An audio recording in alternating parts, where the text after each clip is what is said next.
కాక ఈ ప్రాతకాల ఆరాధనని మన దేవుని మహిమార్థ వాక్యం ద్వారా ప్రారంభించుకుందాం. మత్తయి సువార్త 28వ అధ్యాయం 6వ వచనములో ఆయన లేచి ఉన్నాడు. గత వారం మనం గమనించినట్లయితే ఆయన మరణాన్ని నిద్రతో పోల్చాడు. ఎందుకంటే ఆయన మరణాన్ని జయిస్తాడు. మరణం యొక్క తాళపు చెవులు ఆయన దగ్గర ఉన్నాయి.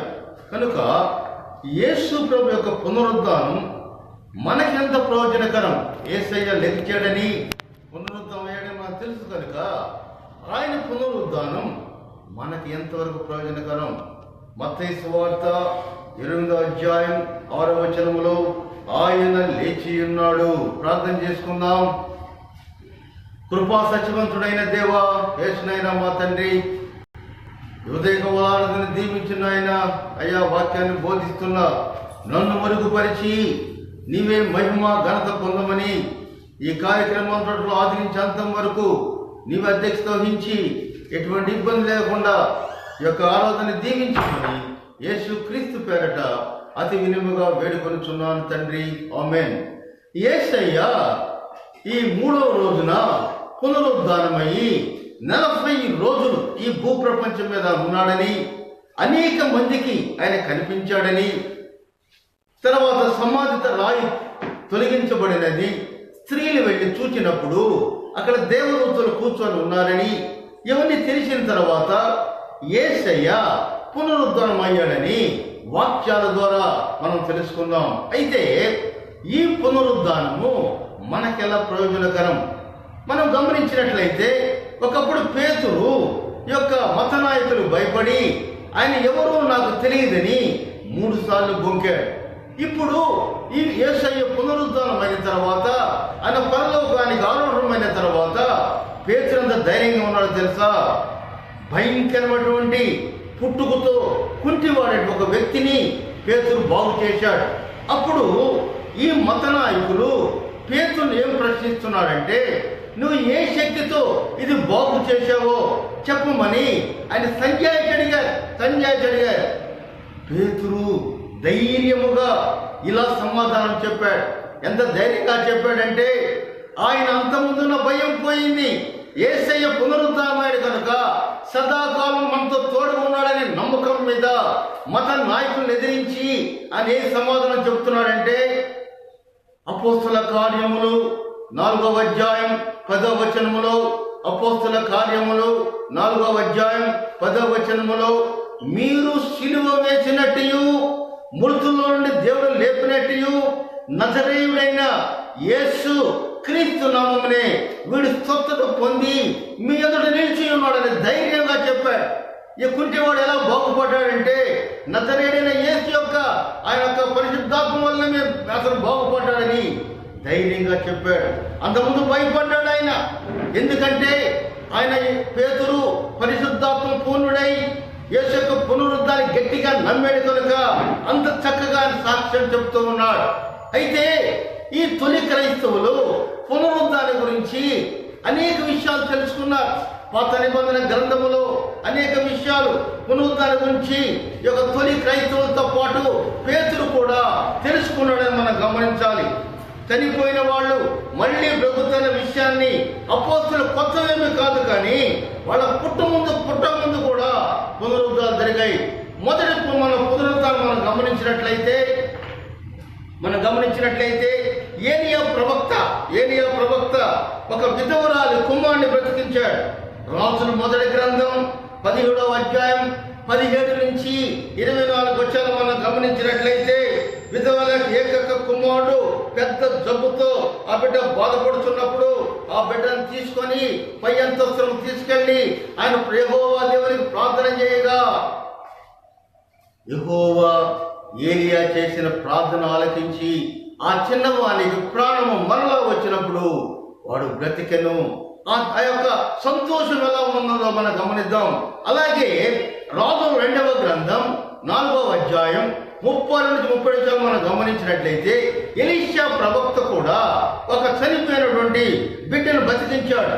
ఎలా బతికించాడు మనం గమనించినట్లయితే 33వ వచనంలో తానే లోపలికి వెళ్ళి వారిద్దరే లోపల ఉండగా తలుపులు వేసి యెహోవాకు ప్రార్థన చేసి మంచం మీద ఎక్కి వారి మీద పడుకున్నప్పుడు 7 మార్లు తుమ్మి ఆ బిడ్డ కళ్ళు తెరిచాడు.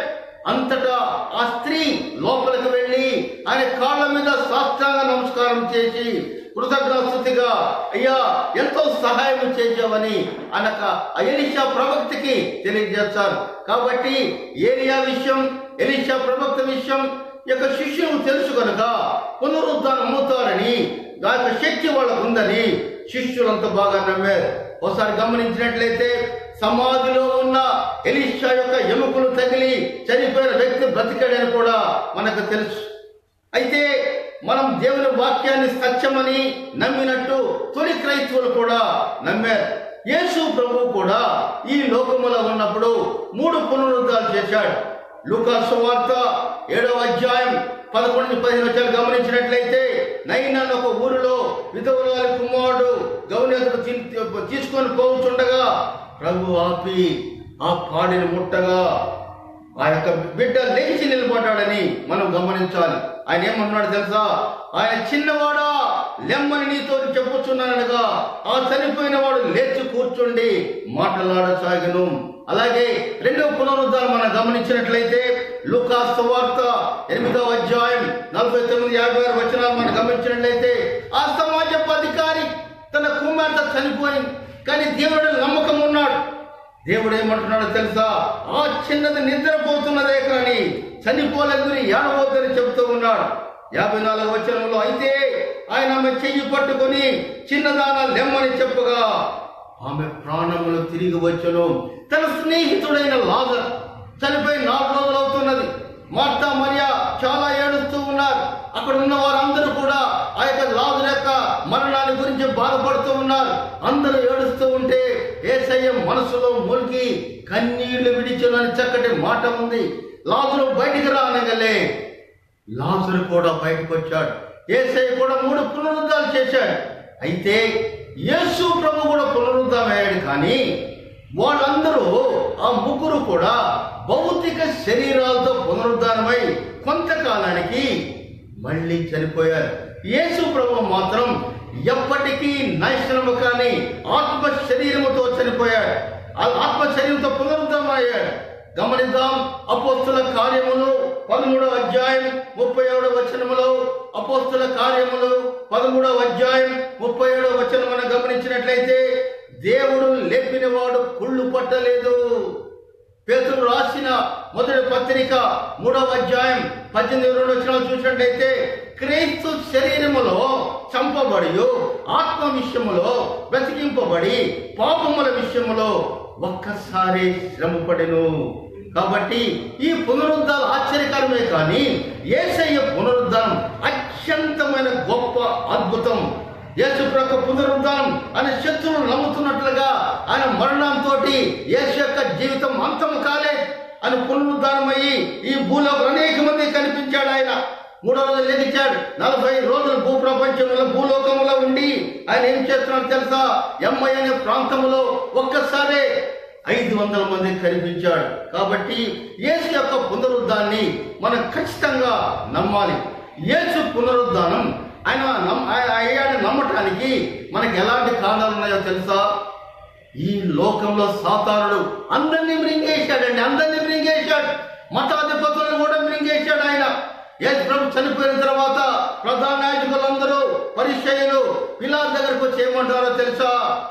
మత్తయి సువార్త 27వ అధ్యాయం 66 వచనం 62-60 వచనాలు మనం గమనించినట్లయితే, అయ్యా ఆ వంచకుడు సజీవుడై ఉండినప్పుడు 3 దినములైన తర్వాత నేను లేచేదనని చెప్పినట్లు మాకు జ్ఞాపకం ఉన్నది. కాబట్టి 3వ దినము వరకు సమాధిని భద్రము చేయ ఆజ్ఞాపించము. వాని శిష్యులు వాడిని ఎత్తుకొని పోయి ఆయన మృతుల నుండి లేచనని ప్రజలతో చెప్పుదురేమో. అప్పుడు మొదట వంచన కంటే కడపట వంచన చాలా చెడ్డదై ఉన్నదని ఆయన పిలాతుకు చెప్పినప్పుడు కావలి వారిని పెట్టి ఆ యొక్క సమాధిని భద్రపరచుకోమని చెప్పాడు. అలాగే 3వ రోజు అయిన తర్వాత విశ్రాంతి గడిచిపోయిన తర్వాత ఆదివారం తెల్లవారు చుండగా మగ్దలేని మరియు వేరొక మరియ సమాధికి వచ్చినప్పుడు అక్కడ దేవదూత కూర్చొని ఉందండి, దేవదూత కూర్చొని ఉంది. మనం గమనించినట్లయితే లూకా సువార్త 8:5 దూత స్త్రీలను చూచి, మీరు భయపడకుడి, సిలువ వేయబడిన యేసుని మీరు వెతుకుతున్నారు, ఆయన లేచి ఉన్నాడు. కాబట్టి యేసు యొక్క పునరుద్ధానం మనం గమనించినట్లయితే ఆయన తప్పక లేచాడని మనం గమనించాలి. ఈ పునరుద్ధానం యొక్క విషయం మనం గమనించినట్లయితే ఎలా ఉంటుందంటే, శిష్యులకు గొప్ప ప్రభావం కలిగిందండి. ధైర్యముగా ఆ మత నాయకులను ఎదుర్కొని దేవుని యొక్క వాక్యాన్ని పునరుద్ధరించి ప్రకటించాడు. అందుకే పౌలు ఏం చెబుతున్నాడంటే, అపోస్తలుడైన పౌలు కొరింథీయులకు రాసిన మొదటి పత్రిక 15:3-8 మనం గమనించినట్లయితే, నాకు ఇవ్వబడిన ఉపదేశమును మొదట మీకు అప్పగించి తిని, అది ఏమనగా లేఖనముల ప్రకారం క్రీస్తు మన పాపముల నిమిత్తం మృతి పొందను, సమాధి చేయబడను, లేఖనముల ప్రకారం 3వ దినమున ఆయన లేపబడెను. చక్కటి సాదృశ్యం అండి. ఎందుకంటే యేసయ్య లేచినట్లుగా అనేకమైన సాక్ష్యాలు మన దగ్గర ఉన్నాయి. అయితే ఆయన పునరుద్ధానం అయ్యాడు మనకి ఎలా తెలుసు? 4 కారణాలు మనం చూద్దాం. యేసయ్య పునరుద్ధానం అయ్యాడు మనకి ఎలా తెలుసు అంటే, లేఖనముల ద్వారా లేఖనాలు నెరవేరాలి, లేఖనాలు నెరవేరాలి, లేఖనాలు నెరవేర్చేట్టుగా ఆయన పునరుద్ధానుడని మనం గమనించాలి. కీర్తనలు 16:10 మనం చదివినట్లయితే, కీర్తనలు 16:10 ఎందుకనగా నువ్వు నా ఆత్మను పాతాళంలో విడిచిపెట్టవు, నీ పరిశుద్ధిని కుళ్ళు పట్టనీయవు.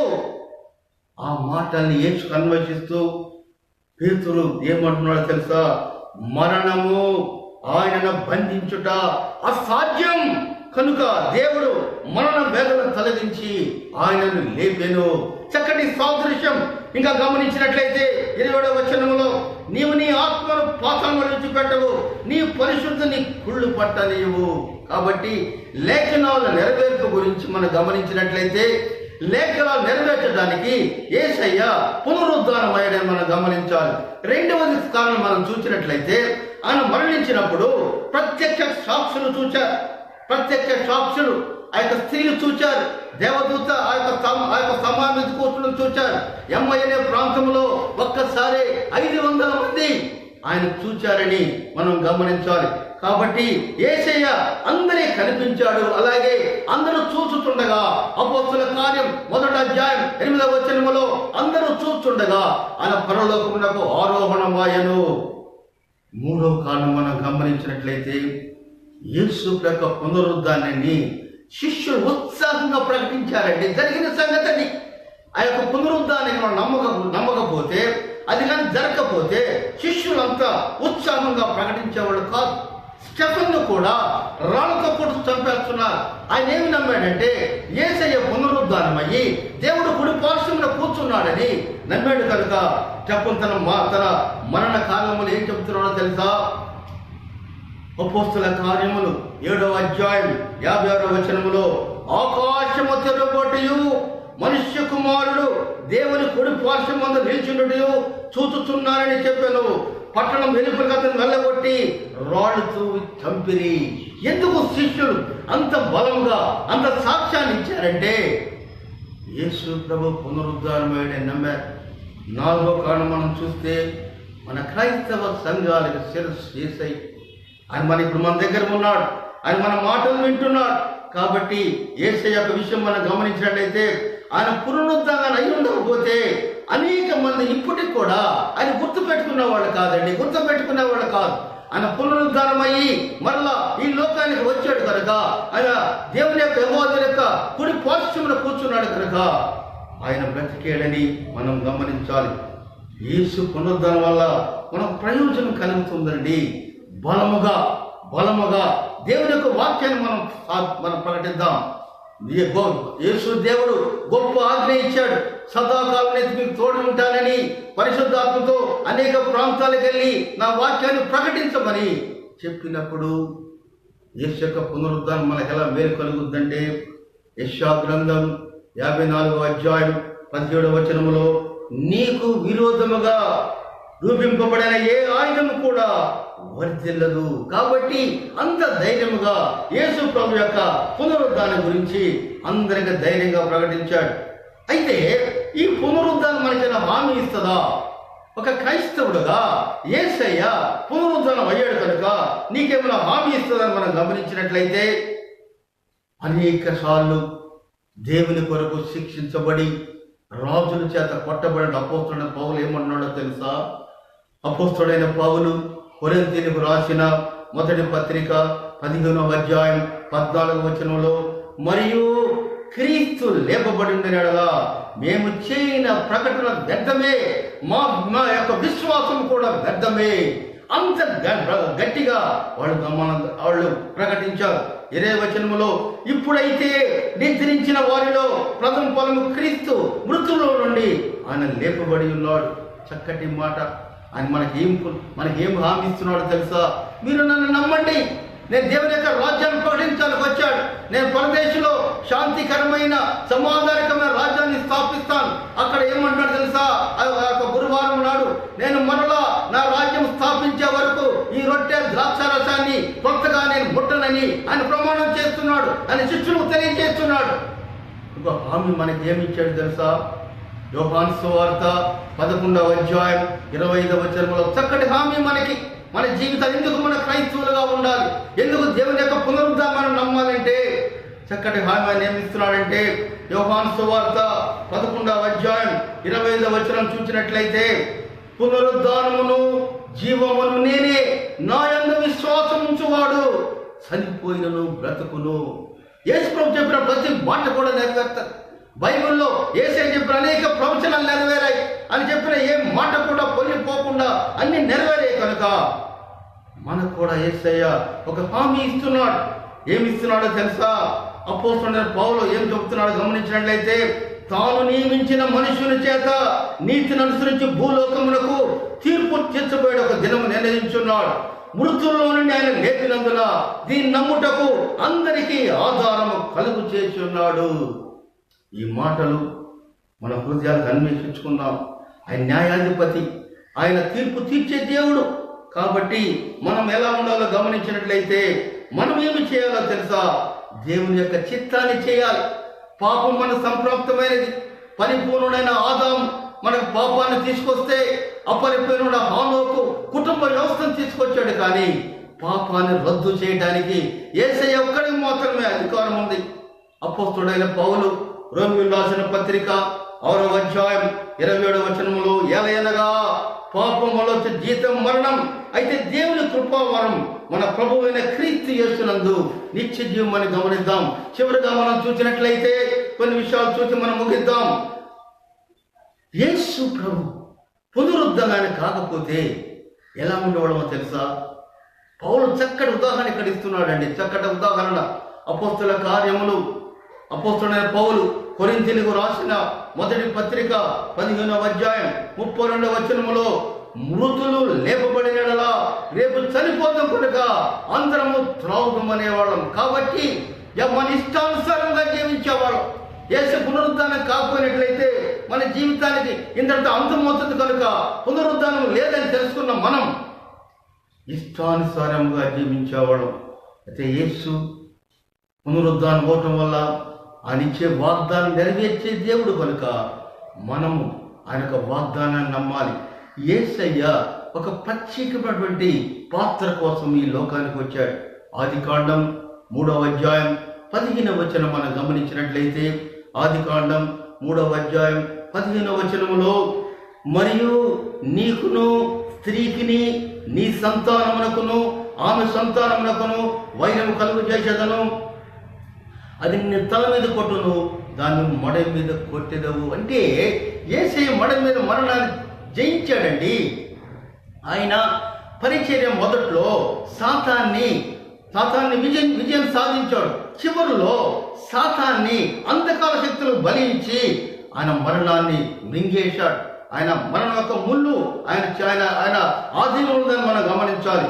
మనం గమనించినట్లయితే ప్రకటన గ్రంథం 1వ అధ్యాయం 18వ వచనములో, ప్రకటన గ్రంథం 1వ అధ్యాయం 18వ వచనములో, నేను మొదటి వాడును కడపటి వాడును జీవించువాడును మృతుడైతిని గాని ఇదిగో యుగ యుగములు సజీవుడై ఉన్నాను, మరియు మనము యొక్కయు పాతాళం లోకం యొక్కయు తాళపు చెవులు నా ఆదిములో ఉన్నవి. కాబట్టి యేసయ్య మన దగ్గర మన లోకములో మనతో పాటు ఉండి ఆయన పునరుద్ధానం అయ్యాడు కనుక నీవు నేను ఆ దగ్గర తొలి క్రైస్తవుల వలె విశ్వాసం చూపిస్తున్నామా? ఒకసారి మన జీవితాల గురించి ఆలోచిద్దాం. ఎందుకంటే దేవుడు మనకు మంచి భరోసా ఇచ్చాడండి, మంచి భరోసా. నేను మిమ్మల్ని మీ యొక్క కన్నీటి బాష్ప బిందువులు తుడిచివేస్తాను, నా రాజ్యం వచ్చినప్పుడు మీరందరూ సుఖశాంతులతో ఉంటారని ఒక వాగ్దానం చేశాడు. ప్రకటన గ్రంథం 21వ అధ్యాయం 3-4 వచనాలు మనం చదువుకున్నట్లయితే, ప్రకటన గ్రంథం 21వ అధ్యాయం 3-4 వచనాలు, ఇప్పుడు ఇదిగో దేవుని నివాసం మనుషులతో కూడా ఉన్నది, ఆయన వారితో కాపురం ఉండును, వారు ఆయన ప్రజలు యుందురు, దేవుడు తానే వారి దేవుడై ఉండి వారికి తోడై ఉండును, ఆయన వారి కన్నుల మధ్య బాష్ప బిందువులో తుడిచివేయను, మరణం ఇక ఉండదు, దుఃఖమైనను ఏడుపైనను వేదనైననికి ఉండదు, మొదటి సంగతులు గతించిపోయినని సింహాసనం వచ్చిన గొప్ప స్వరము చెప్పుట వింటిని. ఈ మాటలు ఒక భక్తుడు యేసయ్య పునరుద్ధానం నమ్మాడు కనుక ఆయన దర్శనం ద్వారే భక్తుడి మాటలను యోహాను భక్తుడి మాటని రాశాడు. కాబట్టి యేసయ్య పునరుద్ధానం అయ్యాడు. ఆయన ప్రయోజనం ఏమిటంటే తొలి క్రైస్తవుల వలె మనం కూడా అనేక ప్రాంతాలకు వెళ్ళి పరిశుద్ధత యొక్క నామములోనికి దేవుని యొక్క గొప్ప నామాన్ని, గొప్ప ఆజ్ఞని పాటిస్తూ అనేక మందిని దేవుళ్ళకు తీసుకురావాలని, అలాగే నీ జీవితం ఎలా ఉన్నది, ఈ ఉదయకాలమున నీ జీవితం ఎలా ఉన్నది? ఇంకా దేవునికి దూరంగా జీవిస్తున్నావా? దేవునికి దగ్గరగా వస్తున్నావా? పునరుద్ధానం మీద హామీ ఒకటి ఉంది. నువ్వు నా పునరుద్ధానం నమ్మినట్లయితే నేనేం హామీ ఇస్తున్నానంటే, నేనే జీవాన్ని, నేను ఆ యొక్క పరిదేశిగా తీసుకెళ్తానని చెప్పిన మాటలు నిజంగా మనం నమ్ముతున్నామా? ఈ ప్రాంత కాలమున యేసయ్య మరణాన్ని ఎలా పోల్చాడంటే నిద్రతో పోల్చాడు. చిన్నదానాన్ని మరణించలే, చిన్నవాడు మరణించలే, లాజరు నిద్రపోతున్నాడు, మరణాన్ని ఆయన జయించాడు. మనం కూడా మరణం యొక్క భయం లేదండి.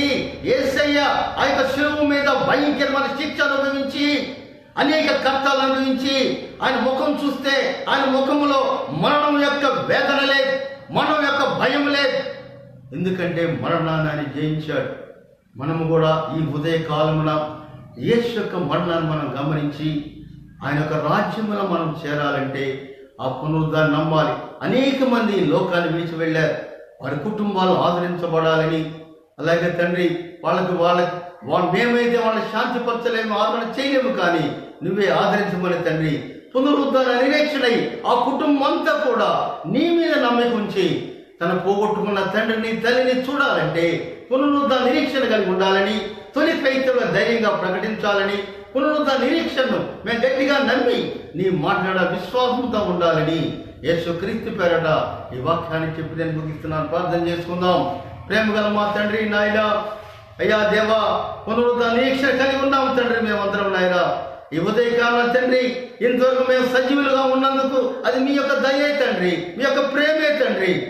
ఇచ్చిన వయస్సుని ఈ వాక్య ప్రకటన కొరకు ఆ యొక్క తొలి క్రైస్తవులు, తొలి శిష్యులు ఎలాగైతే ఆ ఒక ప్రకటన పని చేశారో మేము కూడా ప్రభుత్వ వ్యతిరేకత వచ్చినా, ప్రభుత్వం నుంచి అనేకమంటి విమర్శలు వచ్చినా సరే ధైర్యంగా ప్రకటించాలంటే నీ పునరుద్ధానం మీద నమ్మకం ఉంచాలి దేవా. మేము పునః నిరీక్షణ ఉంచి తండ్రి ఆ పునరుద్ధానం నమ్మి మేము అనేక ప్రాంతాలకు వెళ్ళి వాక్యాన్ని చెప్పే బిడ్డలుగా ఉండాలని, నీ యొక్క దప్పిక తీర్చే బిడ్డగా ఉండాలని, అనేక మందిని తీసుకొచ్చే బిడ్డలుగా ఉండాలని మమ్మల్ని మీ సాధనముగా వాడుకోమని తండ్రి. అలాగే నాయన ఈ క్లోపేటలో తండ్రి ఎంతమంది తన ఆప్తులను కోల్పోయారో నాయన, వాళ్ళ కుటుంబాన్ని ఆదరించు తండ్రి. ఎవరైతే అప్పుల బాధలో లేక ఆరోగ్య సమస్యల్లో ఉన్నారో తండ్రి వాళ్ళ ముట్టు తండ్రి, వాళ్ళ స్వస్థత పట్టు తండ్రి, వాళ్ళ కుటుంబాన్ని దీవించిన ఆయన. ఇంత చక్కటి కార్యక్రమాన్ని చేస్తున్న సిసివై బిడ్డల్ని దీవించుతండి, వాళ్ళ కుటుంబాలను దీవించండి. ఆ బిడ్డల యొక్క భవిష్యత్తును తండ్రి నువ్వు తీర్చిదిద్ది తండ్రి, భవిష్యత్తు సక్రమంగా ఆ బిడ్డలు ఎదిగే బిడ్డలుగా ఉండాలని, మాకు అన్ని విషయాల్లో తోడు ఉండమని, ఆశీర్వదించి దీవించమని, ఈ యొక్క ఉదయపో కాల వాసులకు మమ్మల్ని నింపమని యేసుక్రీస్తు పేరట అతి వినయముగా వేడుకొనుచున్నాను తండ్రి. ఆమేన్. పరలోకముందున్న మా తండ్రి, నీ నామం పరిశుద్ధపరచబడుగాక, నీ రాజ్యం వచ్చుగాక, నీ చిత్తం పరలోకం ముందు నెరవేరినట్లు భూమి మీద నెరవేరును గాక. మనదిన ఆహారం నేడు మాకు దయచేయము, మరణస్తులను క్షమించే ప్రకారం మరణములను క్షమించము, మమ్మల్ని శోధనలు తేకుండా కీడును తప్పించము, ఎందుకంటే రాజ్యము, బలము, మహిమ నిరంతరము నీవైనావు తండ్రి. ఆమేన్. సమస్త జ్ఞానము మించిన దేవుని సమాధానం యేసుక్రీస్తు వల్ల మన హృదయములకు, తలంపులకు, ఇంత చక్కటి కార్యం చేసిన శిష్య బిడ్డలకు, తన యొక్క ఆప్తులకు, కుటుంబాలకు కావలిండును గాక. ఆమేన్, ఆమేన్, ఆమేన్.